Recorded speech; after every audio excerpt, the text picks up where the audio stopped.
Kisah yang ingin saya bacakan kepada anda semua, pengalaman yang berlaku 2 tahun lepas kiriman dari Marina. Saya dengan kawan-kawan saya seramai 3 orang, termasuk saya, telah pun memandu pada waktu malam. Kami memandu ke kawasan tanah perkuburan Casey. Sebenarnya kami dah buat kerja ni pun beberapa kali. Tapi masuk kubur, memandu pada waktu tengah malam adalah pertama kali dilakukan. Kalau sekadar memandu di tempat-tempat yang sunyi sepi, dah pernah buat. Tempat yang pernah kami pergi, kawasan Mandai, dekat belakang Keranji, laluan jalan Keranji, dan banyak lagi. Memandu memasuki tapak tanah perkuburan pada tengah malam pertama kali kami lakukan. Sebelum ni nak buat, tapi ada seorang kawan ni, kalau kami keluar berempat, seorang kawan selalu dia akan halang.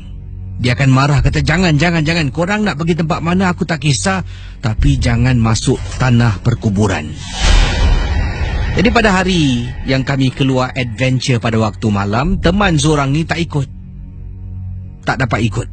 Jadi hanya kami bertiga, dan kami bertiga memang sangat-sangat dari beberapa minggu sebelum tu dah nak pergi lah memandu. Kita dalam kereta, dan akhirnya kami telah pun memasuki kawasan tanah perkuburan di Lim Chu Kang.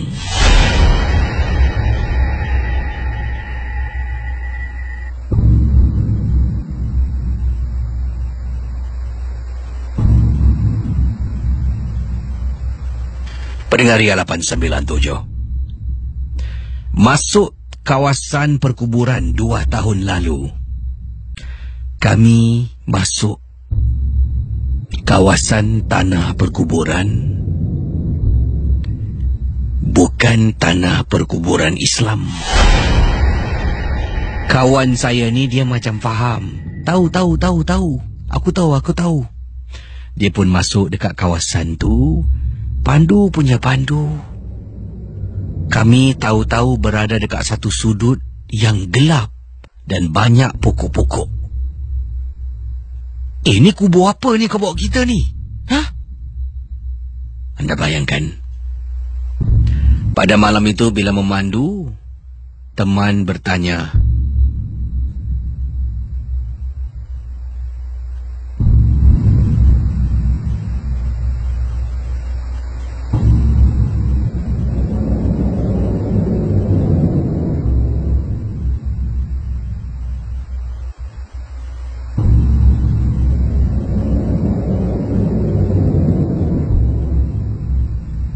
jadi pendengar Ria 897 FM.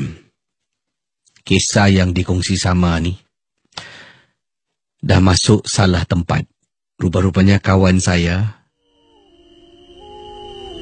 termasuk kawasan tapak tanah perkuburan Hindu. Kami tak perasan. Kami tahu semua kubur. Jadi dah pandu dekat dalam, baru dapat lihat tapak tanah perkuburan mereka yang beragama Hindu. Kau jalan mana ni?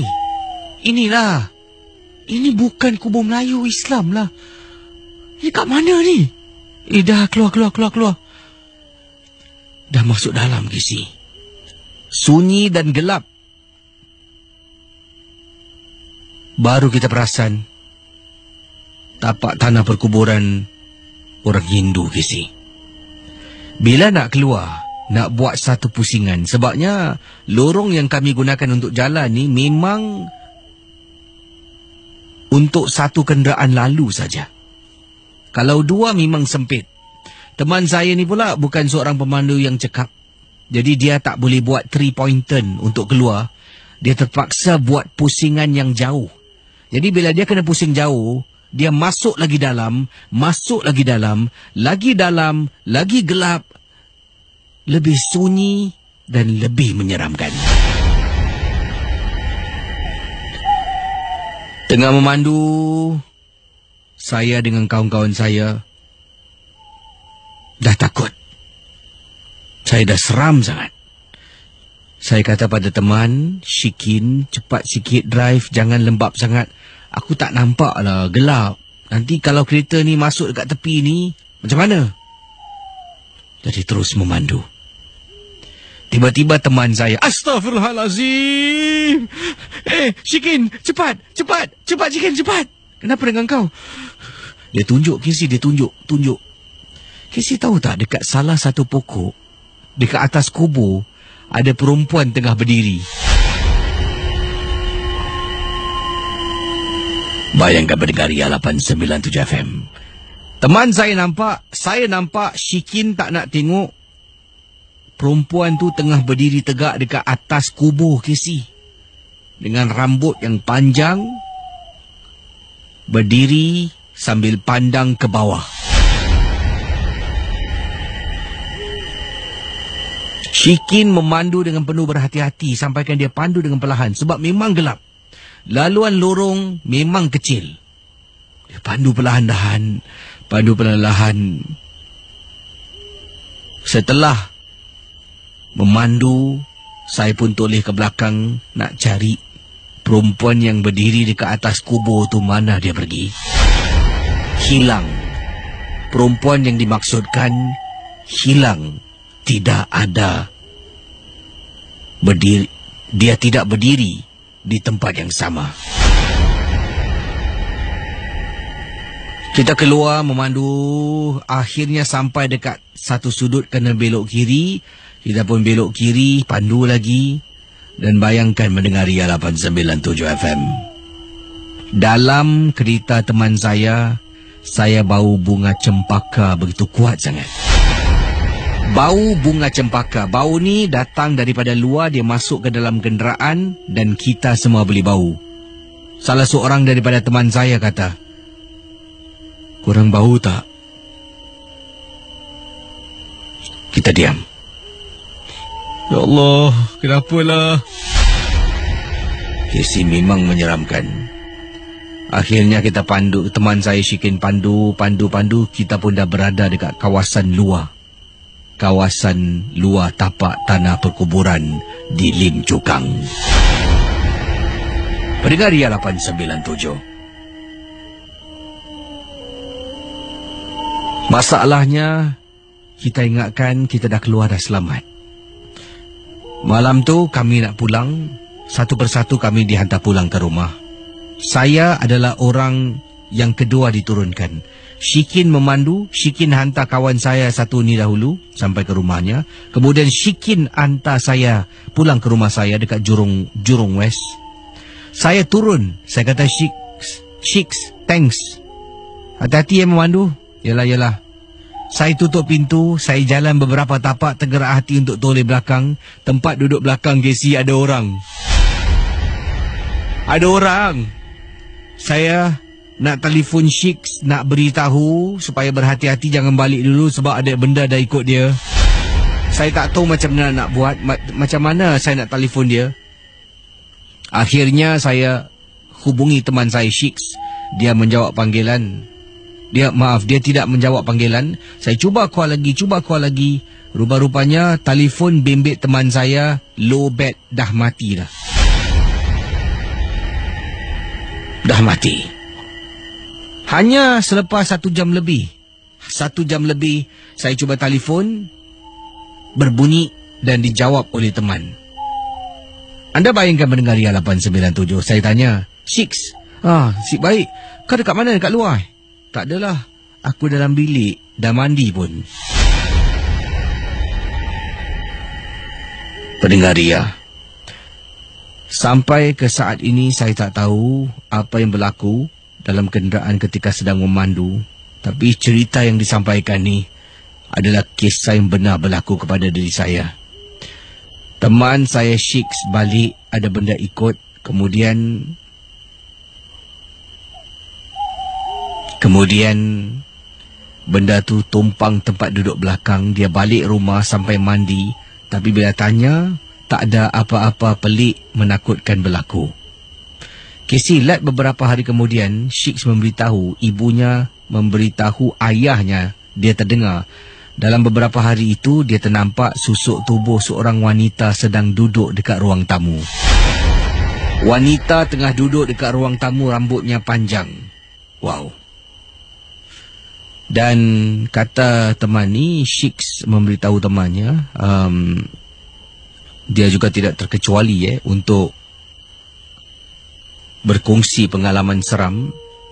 Shiks memberitahu saya ketika malam tengah tidur, dia dengar orang beri salam daripada pintu biliknya. Assalamualaikum. Misteri Jadual.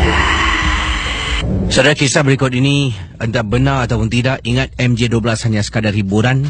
Datang dari Zainuddin. Saya pernah diganggu oleh arwah mak. Bukan saya, tapi anak-anak saya pernah diganggu oleh arwah mak yang datang melalui tingkap bilik tidur anak-anak saya. Saya adalah pendengar berasal daripada Kajang Selangor, nak berkongsi pengalaman, kata Zainuddin. Dan kisih sebelum mak saya meninggal dunia. Ya, sebelum mak saya meninggal dunia, mak saya sempat bercakap pada saya, katanya nanti mak balik nak tengok cucu-cucu mak. Itu yang mak saya beritahu sebelum dia meninggal dunia dalam keadaan sakit tenat. Ya, dia kata, Den, ya mak, nanti kalau mak pergi, mak datang balik tengok cucu-cucu mak. Jadi saya pun cakap, saya marah. Zainuddin kata, mak, jangan fikir bukan-bukan lah mak. Tak, tapi kalau mak dah pergi, mak nak balik tengok cucu-cucu mak. Yalah mak, boleh datang balik tengok cucu mak Jadi pendengar Ria 897, dipendekkan cerita, pada malam hari, lebih kurang dalam 4 atau hari ke-5 setelah mak saya meninggal dunia, anak saya dalam bilik terpekik menangis. Saya ada 2 orang anak. Yang menangis adalah adik. Masuk bilik, adik terketar-ketar ketakutan. Saya tanya kenapa, dia hanya tunjuk dekat tingkap bilik tidur yang terbuka. Pendengar Ria 897 FM, anak nombor 1 saya pun kena gangguan. Anak nombor 2 saya kena gangguan. Malam-malam tidur terpekik. Tapi dia kena ganggu ni untuk beberapa malam. Saya dengan isteri tak pernah nampak pun apa yang anak saya katakan dekat tingkap. Sampaikan nak tak nak, mereka berdua masuk bilik tidur dengan saya dan isteri, kata Zainuddin. Tengah tidur anak saya menangis. Katanya nenek dekat tingkap. Mana ada orang, tak ada apa-apa. Nenek kat tingkap. Casey, saya yang tak nampak ni, saya tak boleh nampak. Anak-anak saya yang nampak, dia terpekik. Saya yang rasa meremang. Saya tengok bulu rumah saya tegak berdiri, Casey. Ini tanda-tanda yang dekat tingkap memang ada sesuatu yang mana saya tak boleh nampak dengan jelas. Pendengar Ria 897, anak saya menangis lagi. Katanya nenek kat tingkap, takut. Saya kata pada anak saya, jangan takut. Nenek datang nak tengok-tengok aja, kata saya kepada anak saya. Anak saya tetap tak percaya, menangis. Sampaikan tidur, buka lampu, tutup tingkap, tutup langsi. Tapi tetap dekat luar dengar bunyi kerik-kerik. Jadi benda ni berterusan, ya. Hari ke-4 atau 5 setelah mak meninggal dunia, mula berlakunya gangguan-gangguan yang diceritakan awal tadi. Hari demi hari gangguan masih berleluasa. Anak-anak masih ternampak dapat rasakan sesuatu. Dan beliau sendiri, Zainuddin, menceritakan dia tak nampak langsung apa yang anaknya boleh lihat, walaupun pada masa yang sama dia berada di tempat yang sama, yang mana anaknya seringkali tengok tingkap. Dan akhirnya gangguan ni berterusan daripada 1 hari, 2 hari, 3 hari, dah 2 minggu. Anak saya takut. Saya cakap dengan isteri, sayang, abang nak cari pakar, kita harus bersihkan rumah ni dan kawasan luar rumah ni. Isteri pun setuju, panggil pakar dalam rumah, Casey. Pakar ni datang, dia tengok-tengok, periksa-periksa, katanya dekat dalam rumah awak memang kosong, tapi dekat luar kemungkinan ada.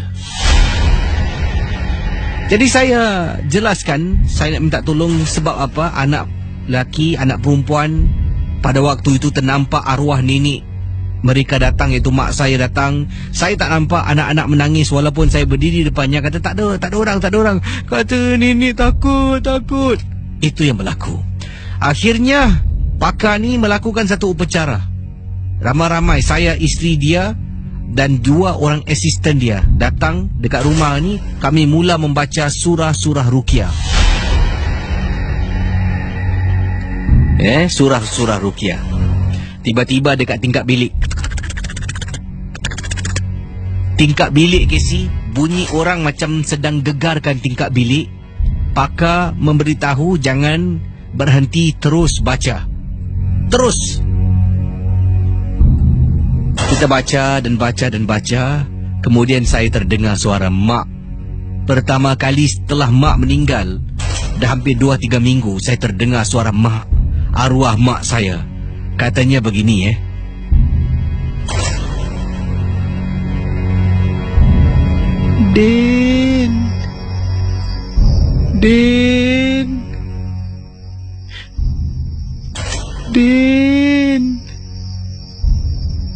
Din, tolong mak, Din. Mak dah sampai. Pendengar Misteri Jam 12, Zainuddin memberitahu saya dengar inilah yang dikatakan oleh arwah mak saya, konon yang suara menyerupai arwah mak.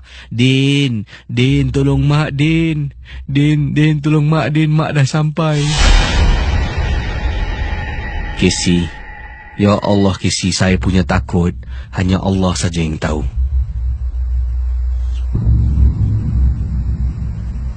Memang amat menakutkan. Setelah upacara bersihkan rumah, semah kawasan luar rumah, anak-anak saya dah tak takut dan boleh tidur dengan sendirinya. Okey saudara, tadi sedang iklan diputarkan, saya menjawab panggilan dan ada terima seorang pendengar yang menghubungi saya. Baru saja saya letak telefon dengan beliau. Namanya Kak Hasna, dan katakan di sini kisah cerita tentang arwah mak datang balik pernah terkena pada dirinya. Waktu tu arwah mak meninggal dunia, malam-malam hari tak boleh tidur, golek kiri golek kanan untuk 3 malam berturut-turut. Kak Hasna kata tak boleh tidur, dia golek dan akhirnya dia ternampak arwah mak dalam keadaan berkafan sedang ketuk tingkap. Ya, arwah mak dalam keadaan berkafan tengah ketuk tingkap, tapi dia ketuk tingkap bukan dengan tangan, sebab tangan tu dah dibalutkan dengan kain. Ketuk tingkap menggunakan kepala. Tuk, tuk, tuk, tuk, tuk, tuk, tuk, tuk. Hasna, aku dekat sini dah sampai. Kemungkinan Kak Hasna tak beritahu yang dalam cerita beliau kongsi tu ada dialog arwah mak bercakap itu. Tapi katanya dia terdengar arwah mak, ada orang ketuk. Bila dia tengok, dia ternampak arwah dalam keadaan berkafan sedang ketuk tingkap. Ya Allah Casey, cerita budak tadi itu yang dikongsi sama pada Casey, sama macam cerita kakak. Kak Asna, terima kasih kerana sudah berkongsi pengalaman. Ini datang daripada satu lagi email yang saya nak bacakan. Ini daripada Rozi. Assalamualaikum, Waalaikumsalam, kata Rozi. Saya nak berkongsi satu pengalaman yang saya alami bila saya bercuti di seberang tambak. Saya menetap di sebuah hotel dekat Melaka dengan suami. Berdua sahaja.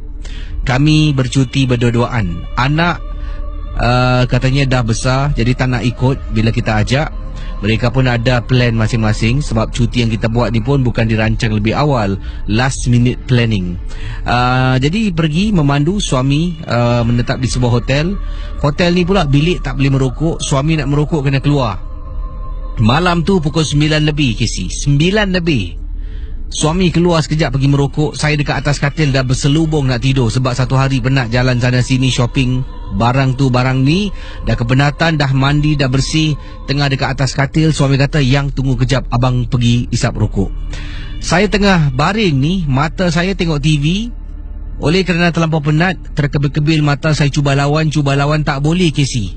Akhirnya saya gagal, saya tertutup mata. Katanya di sini. Dan entah macam mana bila saya buka mata saya, saya tengok bilik hotel ni agak malap lampunya daripada sebelum ini. Ya, agak malap. Jadi pendengar Ria 897 FM, saya pun malas nak bangun, saya pun nak sambung cerita balik lah. Nak sambung tidur balik, kata beliau di sini. Jadi tengah nak tutup mata ni, dah terkebil-kebil, tutup mata. Betul-betul dekat tepi katil saya nampak ada orang tengah duduk bersila. Tengah terkebil-kebil ni, terpusing. Saya terpekik sekuat hati, daripada mengantuk terus jadi segar. Lalu saya pandang balik dekat sudut yang sama, susuk tubuh yang kecil halus tubuhnya sedang duduk bersila dekat atas lantai, hilang. Beberapa saat suami masuk bilik, suami kata, tutup lampu. Saya mati-mati ingatkan. Katanya di sini saya mati-mati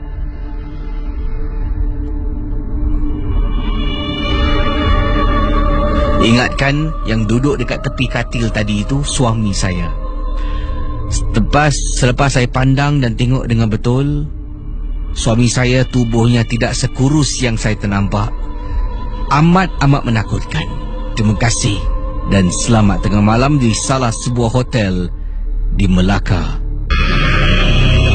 Hello, selamat pagi Ria FM. Hello, Siapa? Waalaikumsalam. Siapa bercakap ni? DJ Casey ya? Siapa ni? Saya Johan dari Johor Bahru. Apa khabar Cik Johan? Alhamdulillah sihat. Terima kasih kerana hubungi. Dan ada pengalaman tentang apa ni? Silakan. Okey, jadi saya terpanggil dengan cerita tadi kan yang dekat Lim Cukang kan. Lim Cukang. Jadi saya pun pernah ada pengalaman kat Lim Cukang. Tapi anda masuk kawasan kubur Hindu ke macam mana? Tadi dia memandu sampai masuk kubur Hindu Masa tu saya masa umur belasan tahun lah. Saya dari JB, saya ada lesen. Saya dapat lesen awal lah. Lepas tu saya pun travel masuk pergi rumah makcik kan. Waktu time saya bawa van. Sekali saya punya sepupu semua cakap, jomlah kita pergi outing lah malam kan, jalan-jalan. Saya cakap nak pergi mana? Saya cakap kita try jalan-jalan kat kubur lah. Habis saya cakap, kubur kat Singapura ni malam-malam macam mana? Dia cakap, kita pergi je lah. Habis dia bawa kawan dia lah. Kita dalam van tu, taksa saya dalam 5 orang. Habis 5 orang ni pun masuk kat yang cheating dekat tu, kubur yang Hindu. Tapi seriously lah, memang dalam perkuburan tu, yang dekat yang dia kan ada pusara aman, pusara bagi kan. Betul. Tapi yang tempat Hindu kan, yang kubur Hindu. Saya boleh rasa yang paling seram dekat tempat kubur Hindu. Sebab dia gelap adakah benar kawasan tu gelap dan sunyi? Ya, dia betul-betul gelap. Lepas tu masa yang dia cakap 3 pointer tu, saya pun kena. Tapi Alhamdulillah that time saya tak jumpa yang perempuan yang dia cakap tu. Ini saya buat 3 pointer sekali. Kali tu tayar belakang saya, tayar van tu, dia tak boleh jalan tau, dia macam kena dalam lumpur kan. Alamak. Nasib baik diorang letak tu kayu, diorang jack. Lepas tu saya pun try, lepas kat situ. Berani pula keluar Habis dalam band tu semua lelaki kan. Lelaki pun ada juga yang takut juga bro. Mungkin semua tu orang kata taraf muda kan. Ramai-ramai lah cuba gerakkan van tu, akhirnya boleh lah lepas. Alhamdulillah. Tapi yang saya ingat memang kita masuk situ dalam pukul 2-3 pagi lah. Sebab menurut kisah tadi katanya kawasan tu gelap dan banyak dengan penuh dengan pokok-pokok. Ya, dia macam termasuk belah dalam lagi lah. Satu hari nak kena pergi ni berapa gelapnya tempat tu Memang saya dengar cerita tadi. Saya tengah bawa teksi. Oh, okey. Dekat JB lah malam. Habis saya on the way tadi pergi Bukit Indah. Habis saya dengar yang misteri jam 12 ni cerita tu. Saya terus macam nak ketawa seorang pun ada. Sebab tu kita punya kenangan dulu kan. Oh, jadi awak ni kira dari Johor masuk Singapura pusing-pusing Kira saya boleh kata Singapura tu saya punya second home lah. Oh, macam saya jugalah. Malaysia pun saya punya second home. Boleh kata saya Singaporean born Johor lah. Oh, okey, faham. Jadi terima kasih bila dengar tadi kisah terpanggil lah kenangan dahulu Oh betul. Itu time masa tu saya ingat paling-paling pun umur saya baru 17-18 lah. Kisah agak serupa. Tapi walaupun dah usia 17-18, kisah yang dikongsi sama berlaku beberapa tahun yang lalu saja. Tapi tetap pengalamannya agak serupa. Seram, tempat tu masih lagi gelap, sunyi, sepi, banyak pokok-pokok dan laluan yang sempit. Betul. Laluan sempit dan kita keluar pasal tu mesti kena buat 3 point pen. Jadi anda bayangkan tu. Okey, terima kasih kerana sudah berkongsi Terima kasih. Okey DJ. Okey, terima kasih. Kembali. Ini satu lagi kisah sebelum kita berehat ni. Datangnya daripada Azizul, katanya. Assalamualaikum Abang Casey. Waalaikumsalam Azizul. Saya dulu waktu nak ambil SPM. SPM tu apa? Sijil Peperiksaan Menengah agaknya saya nak ambil SPM. Saya belajar sampai lewat malam. Saya ni adalah pendengar dari Keluang, berkongsi pengalaman dalam rumah. Saya belajar dekat ruang tamu, seorang diri dalam keadaan semua orang dah tidur. Saya semangat nak ulang kaji pelajaran, buat ulang kaji pelajaran lah untuk peperiksaan SPM yang akan datang dalam masa beberapa hari lagi. Jadi tengah belajar, saya nampak mak saya keluar dari bilik, pergi ke dapur. Saya pun pesan, "Mak, buatkan minuman boleh?" Mak saya kata, saya pun terus buat ulang kaji pelajaran ni. Dalam hati, okey, pukul 11.30, pukul 12.30 nak tidur. Saya mula belajar jam 10, target jam 12 nak tidur. Tapi tengok masih ada lagi sedikit kerja. 12.30 saya nak tidur. Jadi waktu tu saya ternampak mak saya keluar dari bilik sekitar jam 11 lebih malam. 11 lebih malam, nak dekat pukul 12.30 malam. Jadi saya beritahu mak saya. Mak kata, saya pun teruskanlah ulang kaji pelajaran. Dan kemudian tunggu. Mana mak aku ni? Suruh buat minuman. Kata, saya pun bangun, pergi dekat dapur. Tengok mak saya dah tak ada. Kemungkinan mak masuk dalam bilik. Saya tak perasan sebab tengah ulang kaji pelajaran. Jadi saya pun ambil air dari peti ais, sebab bilik. Saya tak perasan sebab tengah ulang kaji pelajaran. Jadi saya pun ambil air dari peti ais, sebab saya sebenarnya nak minum minuman panas. Saya waktu tu tak tahu buat sangat. Saya pun ambil air sejuk, ambil sirap, saya bancuh. Tengah berdiri dekat betul-betul tepi tu, tengah berdiri dah bancuh, dah buat haus. Saya tengah minum air. Casey, sumpah saya dengar suara halus yang menakutkan hanya dengan mengata minum air. Saya masuk dalam, ambil segala buku-buku, sumbat dalam beg, air pun saya angkat, masuk dalam bilik tidur, tutup pintu dan tidur, Casey. Suara orang menegur saya ketika sedang minum air. Dan persoalan seterusnya, adakah saya nampak mak saya ataupun bukan?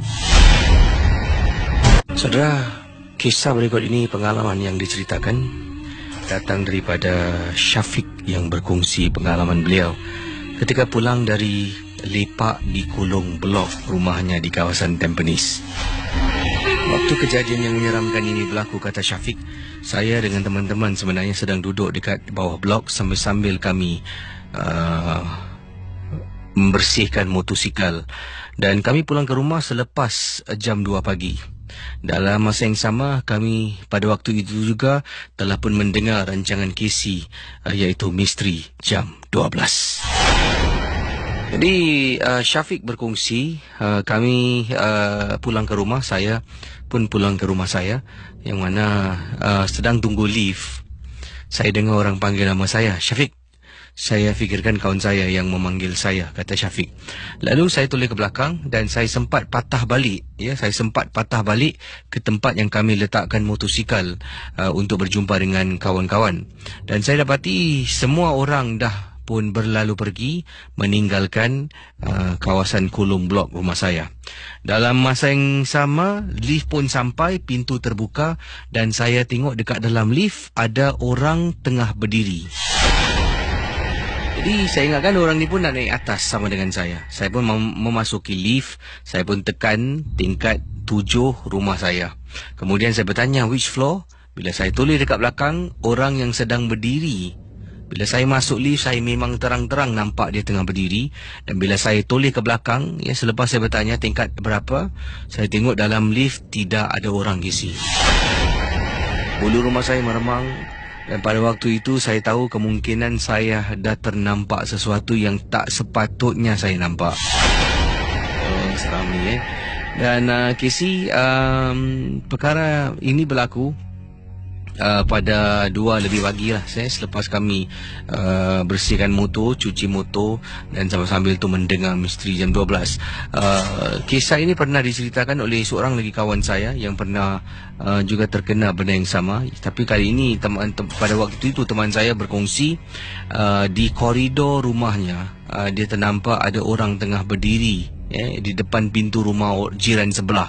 Jadi jiran sebelah, pintu depan tu ada seseorang sedang berdiri. Jadi dia dekat luar rumah tu sedang isap rokok lah. Dan apabila dia pandang sekali lagi dekat sudut yang sama, susuk tubuh yang sedang berdiri di hadapan rumah jiran sebelah hilang entah ke mana. Kalau ia pun orang tu berjalan, dia pasti akan perasan dan akan nampak. Jadi terima kasih atas kiriman email yang ringkas kepada saya untuk Misteri Jam 12. Saudara, kisah ini berlaku di kawasan ataupun kisah yang diceritakan ini berlaku di Kelantan. Ini kiriman daripada Shima yang berkongsi peristiwa. Assalamualaikum DJ KC. Waalaikumsalam. Saya Shima dari Kelantan nak berkongsi pengalaman. Salam kenal dari saya. Pertama kali kirimkan email kepada Casey, harap Casey membacanya. Dahulu mendengar MJ12 melalui saluran YouTube. Bila dapat tahu ada rancangan live di radio, hampir setiap malam saya akan dengar Misteri Jam 12, kata Shima. Terima kasih. Siapa di sini yang sedang mendengar berasal daripada Kelantan, macam Shima? Cuba angkat tangan. Shima berkongsi pengalaman. Kejadian ini berlaku di pekarangan rumah saya di Kelantan. Pada waktu itu bulan mengambang penuh, Casey. Bulan mengambang penuh. Dan apa yang berlaku ni, saya dekat dalam rumah bertemankan ibu saya. Bapaknya tidak ada di rumah. Bapak saya tidak ada di rumah. Begitu juga dengan kakak saya, yang mana kakak pun tidak ada di rumah. Jadi bapa akan pulang lagi 3-4 hari sebab bapa ada urusan perniagaan. Kakak saya pula tidur di rumah makcik, temankan makcik saya yang mana dia seorang diri. Suaminya pun ikut, suami makcik saya ni ikut bapa saya ke luar negeri lah untuk urusan perniagaan. Jadi makcik saya jenis yang memang penakut, tak suka duduk rumah seorang diri. Kakak saya seringkali akan pergi ke rumah makcik sekiranya bapa dengan pakcik saya ada business trip lah. Jadi kakak saya tidur rumah makcik, saya dengan mak saya dekat rumah, kata Shima. Pengalaman yang menyeramkan ini berlaku apabila saya sedang bercakap dengan kakak saya di telefon. Saya dengan kakak saya memang rapat. Kita sedang berbual-bual di telefon. Apabila kakak saya menegur, waktu tu sekitar jam 12 lebih tengah malam. Kakak saya menegur, kakak kata, mak belum tidur? Dah tidur dah. Okey. Tengok cakap lagi, kemudian kakak cakap, siapa tu? Siapa apa? Siapa tu? Siapa apa? Tak, tadi dengar macam bunyi ada orang batuk. Mak agaknya tak, kata saya tahu. Saya cakap pada kakak saya lah sebab saya pun tak perasan. Sedang bercakap dengan kakak di telefon ni, mata saya ni sedang juga tengok handphone. Jadi berbual-bual, tanya macam mana dekat sana kakak makcik itu, makcik masak apa dan sebagainya. Dan tiba-tiba saya kata pada kakak saya, kak sekejap. Saya nak masuk bilik, Casey. Nak masuk ke dalam bilik, nak ambil handphone charger. Saya nak charge handphone ni lah, sedang berbual ni, nak main handphone sekali. Masuk bilik, ambil handphone charger. Keluar, saya pun pasang charger, duduk. Kak. Apa yang? Kakak saya sedang bercakap, Casey. Dia sedang bercakap non-stop. Dia sedang, Kak. Kak berbual dengan siapa, Kak? Buang kau lah, kata kakak saya. Kak berbual dengan siapa? Kan cakap sekejap, pergi bilik ambil barang. Kemudian, kakak saya beritahu yang dia bercakap dan saya menyaut. Anda bayangkan, menurut kisah ini yang diceritakan, kakak saya memberitahu yang dia bercakap dengan saya. Sebab saya katakan, tidak, saya masuk bilik untuk ambil charger. Tapi kakak saya kata, tak adalah, aku berbual dengan kau lah. Kau beli lagi dengan aku. Kata, ya. Kemudian, saya terdengar sesuatu. Saya terdengar bunyi suara perempuan menangis. Lalu saya bertanya, Kak, siapa tu nangis malam-malam? Kakak tengok TV Tak adalah. Mana tengok TV, nak tidur ni. Saya terdiam. Kakak dengar tak ada suara orang menangis? Bila saya tanya pada kakak saya berbisik pada dia. Dan dah lah dik, aku nak tidur lah dik. Dah lewat malam ni. Kakak pun letak telefon, saya pun angkat kaki masuk dalam bilik.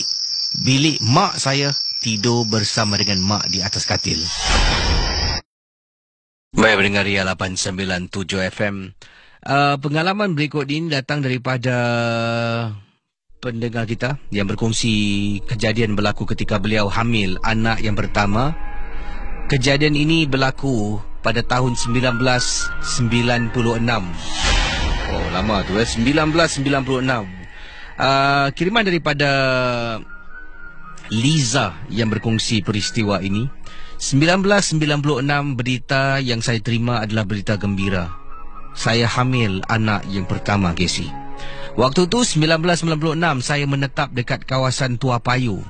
Sekarang blok yang saya tinggal dulu sudah tiada lagi, kata Liza. Blok tu pun dah dirobohkan. Tapi saya ingat pada malam hari yang mana suami keluar kerja shift malam, saya tinggal dalam rumah di Tua Payoh seorang diri. Suami keluar, suami kata, sayang, jaga baik-baik. Anak tu baik-baik jaga. Hati-hati kalau jalan masuk dapur licin. Suami ingatkan saya, berpesan-pesan pada saya. Saya salam suami, suami keluar pergi kerja. Lat setengah jam suami dah keluar, saya dengar ada orang ketuk pintu. Saya bangun. Waktu tu saya hamil, dah pun masuk 3 bulan lebih. Pergi dekat pintu, saya buka pintu, saya ternampak depan pintu rumah saya di Tua Payoh, Casey, berdiri seorang makcik di hadapan pintu rumah saya. Lalu saya bertanya, Cik, cari siapa? Dia tanya pada makcik tu lah, Cik, cari siapa? Tanya saya kepada makcik. Pendengar Ria 897. Kemudian makcik ni terhenti, tengok saya, dia tanya, aku cari tempat untuk berlindung, kata makcik tu. Apa, Cik? Saya dengar makcik tu cakap, aku cari tempat untuk berlindung. Tapi saya macam rasa tak percaya makcik tu cakap macam tu. Saya pun, apa, Cik? Aku cari tempat untuk berlindung. Boleh aku masuk rumah kau? Saya terus tengok pintu besi saya. Pintu besi rumah saya dah diketap dengan mangga. Nasib baik, Casey, suami saya dah keluar rumah tu, dia ketap dengan mangga. Saya tengok mangga, okey. Ya Allah, nasib baiklah suami aku dah ketap mangga.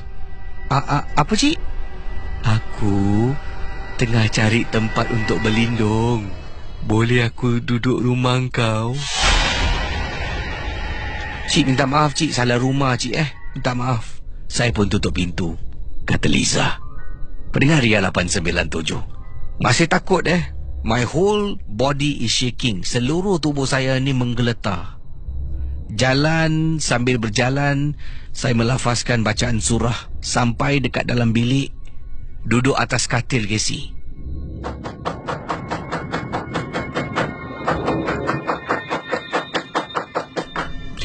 Orang ketuk pintu. Saya rasa makcik yang sama ketuk pintu rumah saya berkali-kali tanpa henti.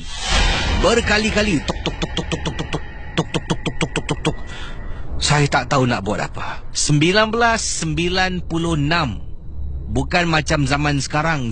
Dulu nak dapatkan suami, saya kena page menggunakan pager. Telefon rumah dekat luar, saya keluar, tekan, suruh suami telefon. Kalau suami tengah free, bolehlah dia telefon.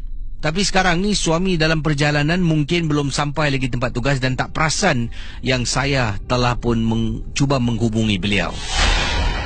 Pendengar Ria 897, ketuk pintu.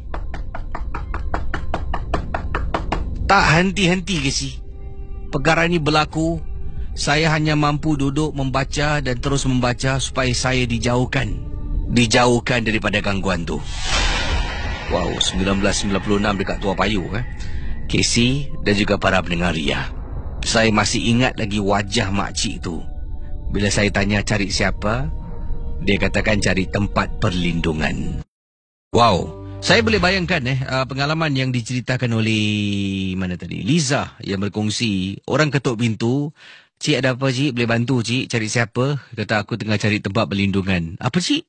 "Buat-buat tak dengar lah Harap-harap makcik tu cakap pasal benda lain "Aku tengah cari tempat perlindungan. Boleh aku tinggal rumah kau?" Kalau anda dalam situasi Liza, ada seorang makcik, anda tengah hamil, anak yang pertama, dalam rumah seorang diri, suami tak ada di rumah, apa akan jadi? Apakah reaksi anda? Seram pula lah. Ini daripada Sri Rahayu. Assalamualaikum. Waalaikumsalam. Saya nak berkongsi peristiwa yang berlaku pada diri saya. Saya tinggal di rumah dekat kawasan Bukit Batuk.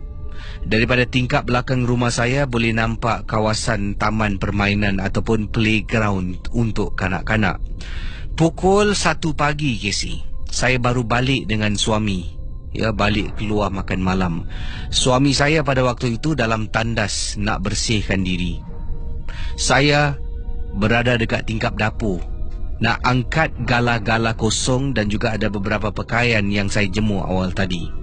Saya terpandang dekat belakang rumah, dekat playground di belakang rumah saya, ternampak ada seorang kanak-kanak kecil sedang duduk dekat bangku. Mata saya tengok kiri kanan cari mana mak bapak budak ni. Tapi tidak nampak, tidak kelihatan. Lalu saya pun memberi perhatian kepada kanak-kanak kecil yang sedang duduk dari tadi tak gerak-gerak. Saya pun tunggu suami saya keluar. Suami keluar, saya kata, bang, sini bang, sini." Suami tanya kenapa. Saya pun tunjukkan. "Bang, tengok budak tu bang. Tengok dekat bangku tu. Mana mak bapak dia Sudahlah, jangan kepo pasal orang. "Mana saya tak boleh kepo bang. Itu budak kecil bang. Kalau kat bawah tu dah tua bangka macam abang, saya pun tak kisah. Apa tengok, mak bapak dia mana ni?" Pendengar Misteri Jam 12. Tiba-tiba budak ni yang tengah duduk dekat bangku, saya dengan suami nampak dia berdiri, berjalan, jalan, masuk bawah kolong blok. Jadi saya dengan suami nampak tau. Ini yang digambarkan, tengah duduk dekat bangku, Sri Rahayu dengan suami ni berdiri dekat tingkat dapur, nampak budak ni tengah duduk dekat bangku. Tiba-tiba budak ni berdiri, berjalan menuju ke arah kolong blok rumah saya. Budak kecil ni jalan. Saya dengan suami sampai menjenguk daripada tingkap ni, tengok dia masuk bawah blok. Bila dia masuk bawah blok, hilang pandangan penglihatan tingkap bilik, pintu rumah kami. Ada orang ketuk dalam masa yang sama. Jadi nampak budak ni diri, jalan, masuk kolong blok, hilang penglihatan, dah tak nampak lagi lah. Hilang dari pandangan. Tiba-tiba pintu rumah kami diketuk. Suami saya cuba takut-takutkan. Awak tengok. Kan, awak tengok. Budak tadi masuk. Casey, takkanlah dalam hanya beberapa saat budak tu boleh naik ke rumah saya yang berada di tingkat 5, Casey. Rumah saya tingkat 5, nak tunggu lift satu hal, naik tangga memakan masa. Dia masuk blok, orang ketuk pintu. Kemudian saya kata pada suami, "Bang, jangan buka pintu. Kalau abang tak nak selamat, abang buka." Masuk dalam rumah, tutup pintu dan teruskan Ya, masuk dalam bilik, tutup pintu dan teruskan waktu tu untuk tidur malam. Tengah tidur dengar orang ketuk untuk beberapa kali, dan kemudian suami saya dah masuk alam tidur terus berdengkur. Saya masih dalam keadaan ketakutan dan terlelap oleh kerana terlampau penat sangat-sangat. Datang daripada Sobirin. Casey, ini peristiwa berlaku dekat hospital. Saya temankan teman saya untuk ziarah ibunya yang sakit di hospital. Dah pun masuk 4 hari ibunya di hospital. Jadi teman saya ni selepas balik kerja, dia akan terus rushing ke hospital untuk berjumpa dengan ibunya. Jadi apa yang berlaku?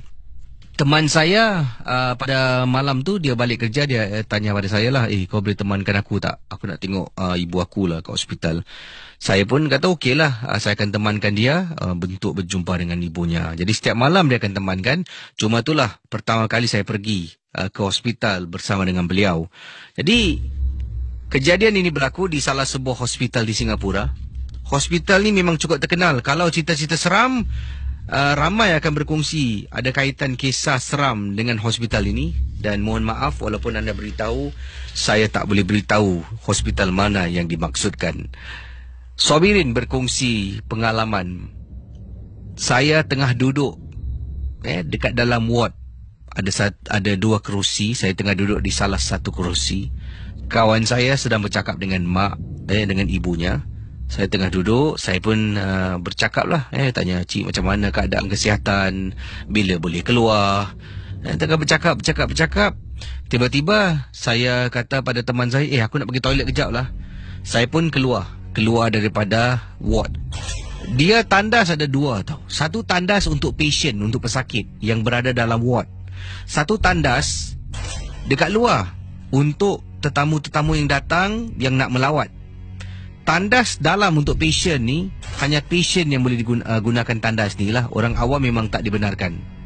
Oleh kerana saya malas nak keluar, pergi tandas dekat luar jauh sangat, saya gunakan tandas patient. Masuk dalam tandas, dan tandas ni pula lampunya automatik. Tolak pintu, lampu menyala. Saya pun masuk, lampu menyala. Saya pun pilih salah satu kubikel untuk lepaskan hajat, buang air kecil lah. Jadi setengah buang air kecil ni, tiba-tiba lampu mati kecil. Punyalah gelap.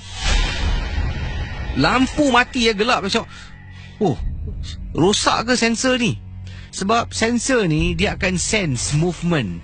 Bila ada orang bergerak, ada bunyi, dia akan menyala lampu ni. Saya saya hentak kaki, tepuk tangan, tetap lampu tu mati. Sedang saya dalam proses buang air kecil, lampu pun mati. Tiba-tiba daripada kubikel sebelah, Casey, dekat kubikel sebelah, saya dengar bunyi suara garau. Suara yang amat menakutkan. Dengan segera dah habis, saya keluar cuci tangan, Casey. Sampai dekat depan pintu, meremang bulu roma, saya buka pintu, saya keluar dan terus pergi ke ward ibu kawan saya. Saya masih ingat dengan jelas, lampu mati dengan sendirinya. Dan satu lagi, terdengar dekat kubikel tandas sebelah suara garau yang seolah-olah nak menakut-nakutkan saya.